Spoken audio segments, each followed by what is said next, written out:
ada itu sudah melingkupi berbagai macam keilmuan, ahli tafsir, hafizul Quran, ahli hadis, ahli fikih, dan hadisnya hafal kutubus sittah. Ora berqulu bid'atin dolalah. Bahasan yang begitu alimnya, begitu luar biasanya, jadi sejari pada waktu itu di Timur Tengah. Nah kok akhir-akhir ini dianggap bahasan kurang hebat, sehingga sampean masih percaya dengan Google yang ada. Naudzubillah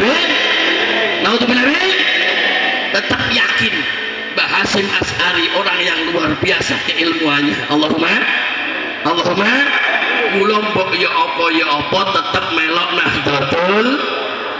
Nahdlatul untung luar biasa.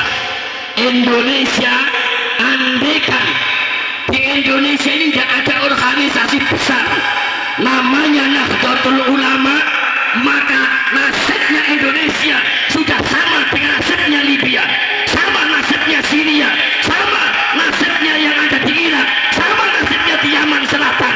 Porak-poranda negaranya karena tidak ada organisasi sebagaimana organisasi yang rahmatan lil alamin, sebagaimana organisasi Nahdlatul wong sing paling lentur iku Nahdlatul Ulama. Sak liyane NU iki ora patek enek lentur-lentur blas ya ora. Mecucu anu model. Mudah-mudahan jenengan kabeh terima kasih kepada Allah dengan adanya Nahdlatul Ulama yang sebenarnya sebelum ada Nahdlatul Ulama sudah ada organisasi-organisasi yang sengaja didirikan untuk mengusir penjajah pada waktu itu, tapi belum mendapat ridho dari Allah Subhanahu wa Ta'ala. Tahun 1908 berdirilah organisasi besar namanya organisasi Budi Utomo, yang ternyata organisasi Budi Utomo juga tumbang, tidak bisa mengusir penjajah karena belum mendapatkan ridho dari Allah Subhanahu wa Ta'ala. Selanjutnya organisasi yang agak besar, akan tetapi saking asiknya dengan dunia pendidikan sehingga lupa berdirinya pertama organisasi itu untuk mengusir penjajah yang sudah ratusan tahun di Nusantara, tapi ternyata gagal. Organisasi Muhammadiyah lahir tahun 1911. Gus-gus ini udah lahir ya? Urung, podo aku ya urung. Tahun 1912 berdirinya Muhammadiyah, dan Muhammadiyah didirikan untuk menghimpun, paling tidak mengusir penjajah di Nusantara yang sudah ratusan tahun, tapi ternyata gagal Muhammadiyah mengusir penjajah dari Nusantara ini. Sehingga bahwa Hasbullah menghimpun teman-teman seperjuangannya mendirikan Nahdlatul Wathon, kebangkitan tanah air. Saking belum mendapatkan respon dari para masyayikh, respon dari para kiai, Nahdlatul Wathon tahun 1918 juga belum berhasil mengusir penjajah. Sehingganya ada lagi organisasi Tafsirul Afkar, Nahdlatul Tujar, yang tujuannya hampir sama. Untuk apa? Mengusir penjajah di Nusantara ini, tapi ternyata belum juga mendapat ridho dari Allah. Tahun 1920 Islam pembaharuan masuk dari Timur Tengah yang menganggap bahwa ahlu sunnah wal jamaah adalah sarang bid'ah, termasuk diantaranya ziarah kubur, acara haul yang siang hari ini kita peringati. Menurut pendapat Islam pembaharuan tahun 1920 dianggap bid'ah, dianggap tidak ada ajaran dari Rasulullah SAW. Sehingganya ketika Islam masuk tahun 1920, Islam pembaharuan masuk di Nusantara, dibahaslah di Bangkalan, di tempat yang Mbah Kiai Toha berbicara, menangkis, menangkal tuduhan Wahabi yang sudah masuk tahun 1920.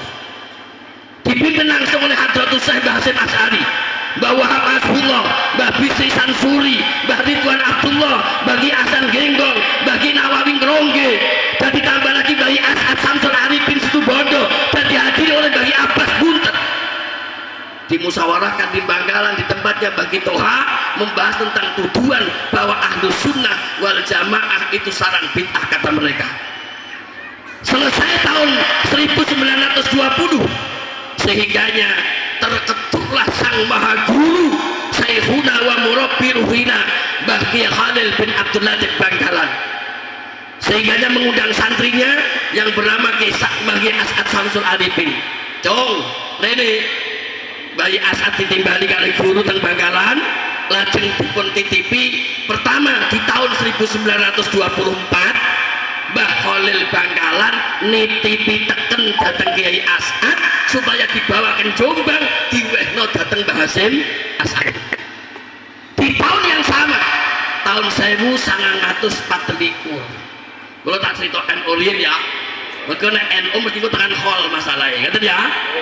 Tahun 1924 di tahun yang sama setelah Mbah As'ad Samsul Arifin sowan datang dalemipun guru sang maha guru Syekhuna Khalil bin Abdul Latif Bangkalan, lajeng yang kedua dititipi tasbih kalih zikir ya Jabbaru ya Qahhar ya Dzal Batsis Syadid khudh haqqana wa haqqal muslimin mimman dzalamana wa ta'ada wal muslimin. Dan zikir ini dibawakan langsung oleh Mbah As'ad Samsul Arifin di beto wonten Jombang dipun paringake Mbah Hasim As'ad. Sampainya di Jombang, Yai kalau dititipi guru jenengan diparingi tasbih kalikan maca ya Jabbaru ya Qahhar ya Dzal Batsis Syadid khudh haqqana wa haqqal muslimin sabiduri. Diterimalah tasbih itu oleh Mbah Hasim sehingga Mbah As'ad kundur wonten untuk situ Bondo pada tahun 1925. Ulama-ulama Nusantara mendengar suara-suara sumbang dari Timur Tengah yang pada waktu itu dipimpin oleh Umar bin Abdul Aziz. Umar bin Abdul Aziz memimpin di Timur Tengah, di kota Mekah khususnya, dan latar belakangnya Umar bin Abdul Aziz adalah Sunni, sehingganya di Masjidil Haram pada waktu itu masih diperbolehkan untuk membaca sholawatul burdah. Di Masjidil Haram diperbolehkan membaca kitab Dalailul Khairat. Di Masjidil Haram diperbolehkan membaca kitab yang dikarang oleh Al-Imam Al-Ghazali radhiyallahu anhu. Dan di sekeliling kota Mekah situs-situs sejarah para nabi masih dirawat oleh sang raja, dan makam baginda Nabi Muhammad SAW dirawat dengan baik oleh Umar bin Abdul Aziz. Setelah tahun 1925 Umar bin Abdul Aziz, seorang raja yang ada di Arab Saudi, ternyata digulingkan oleh pemberontak namanya Abu Su'ud yang dipromotori oleh Syekh Muhammad bin Abdul Wahab Al-Munabi. Sama yuk? Sinten? Promotor penggulingan sang raja Umar bin Abdul Aziz adalah Syekh Muhammad bin Abdul Wahab Al-Munabi, sang pendiri paham Wahabi, sang pendiri garis keras, sang pendiri mengkafir-kafirkan sesama muslim. Itu adalah Syekh Muhammad bin Abdul Wahab Al-Munabi. Dan ternyata Syekh Muhammad bin Abdul Wahab Al-Munabi di belakangnya ada Israel, di belakangnya ada Amerika. Maka sama tidak akan pernah dengar lampok utar kacir Palestina, Arab Saudi tidak akan pernah bantu di sana. Kenapa? Ada jasa Israel yang ditanam di sana, ada jasa Amerika yang ditanam di Arab Saudi, yang sehingganya Abu Su'ud menjabat menjadi raja dan Kementerian Agama dipegang langsung oleh Syekh Muhammad bin Abdul Wahab Al-Munabi.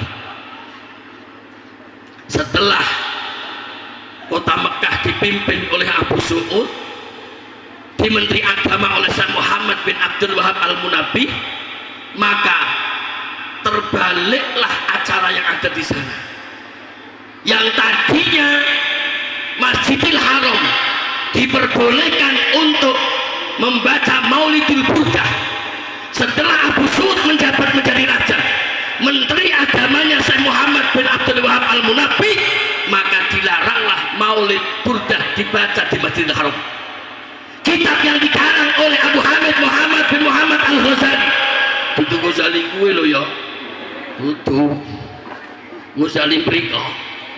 Abu Hamid Muhammad bin Muhammad Al-Ghazali ternyata ditolak, kata mereka bahwa Imam Ghazali adalah sesat. Kitab Dalailul Khairat yang tadinya biasanya dibaca di Masjidil Haram seketika dilarang Masjidil Haram, tidak boleh untuk membaca yang namanya Dalailul Khairat wa Mutarjimihah. Dan yang lebih dahsyat lagi, situs sejarah para nabi diratakan dengan tanah, dan makam Kanjeng Nabi Muhammad SAW itu pun akan diratakan dengan tanah oleh Syekh Muhammad bin Abdul Wahab Al-Munabbih. Sehingganya ulama-ulama Nusantara yang dipimpin oleh Hadratus Syekh Bagi Hasyim Asy'ari di Surabaya membentuklah Komite Hijaz. Setelah terbentuk Komite Hijaz, keberatan statement raja yang baru, buatlah satu pojok surat ditandatangani oleh Hasyim Asy'ari, delegasi dari Nusantara. Lo orang ngomong Indonesia berkurung merdeka kuwi nggih durung merdeka, berarti kita takane merdeka aku jam 2 rampung nggih.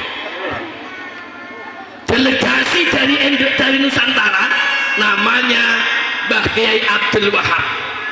Bagi Abdul Wahab diminta untuk berangkat ke sana, ke Arab Saudi, dan minta sama raja mengaturkan satu pojok surat yang isinya ulama-ulama Nusantara keberatan apa yang menjadi statement raja. Akhirnya yang sudah tertuliskan oleh Mbah Hasyim mulai dari poin 1, 2, 3, 4, 5 semuanya ditolak. Hanya satu yang diijabah, makam baginda Nabi Muhammad SAW tidak jadi diratakan dengan tanah. Alhamdulillah. Artinya makam baginda Nabi dari sejak dulu sampai sekarang diselamatkan oleh tangan-tangan Wahabi. Alhamdulillah. Sehingganya sepulangnya Mbah Wahab Hasbullah dari Timur Tengah ke Nusantara di tahun 1925 dilanjutkan Komite Hijaz di Surabaya, berdirilah dan muncul nama Nahdlatul tahun 1926 tanggal 31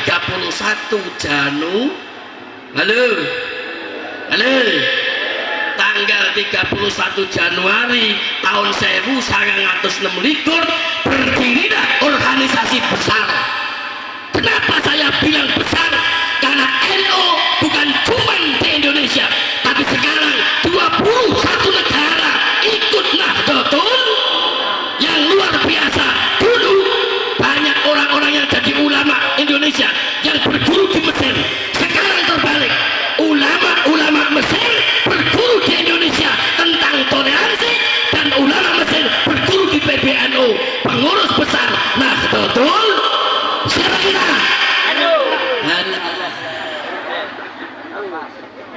Siapa kita? Tangannya diangkat dulu. Tangan ora jangan radongan utangnya rada lunas. Gua sumpah ikat lagi manti-manti itu kok ini. Siapa kita?